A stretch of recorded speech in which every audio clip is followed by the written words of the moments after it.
An old man stared at a guy who didn't give up his seat. The next second, the old man's face shrank into a black hole. The man was sent back to that same morning. At first, he thought it was just a dream. He got dressed and went back to the subway. To his surprise, the passengers around him looked exactly the same as in the dream. At the next stop, an old man boarded the train and stood beside him. It seemed like he was waiting for the man to give up his seat, but the man didn't move. The train started moving.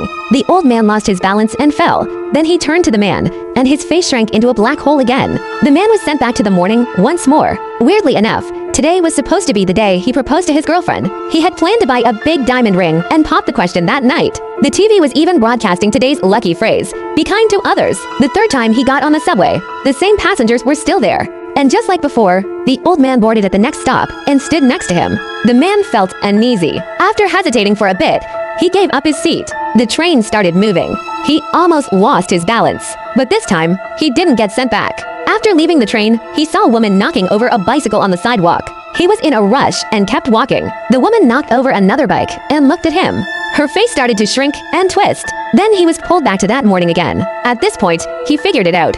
If he didn't do good deeds, he'd keep repeating the same day. This time, he helped pick the bike back up. At the bank, he stood in line to withdraw money. Just as it was his turn, a heavy-set woman cut in. She said her son was sick and asked if she could go ahead. The line was long, and he didn't want to let her. But then he remembered what had happened earlier. If he refused to help, he'd get sent back again. Her face started to twist too. He quickly stepped aside and let her go first. Sure enough, he made it through that part of the day. Then in a small alley, he ran into a couple having a fight. The husband hid behind him, asking for protection. The wife held a stick and told him to step aside. He tried to stop the wife, but her face began to distort, so he pushed the husband back towards her. Now the husband's face also started to change. And just like that, the man woke up again at the beginning of the day.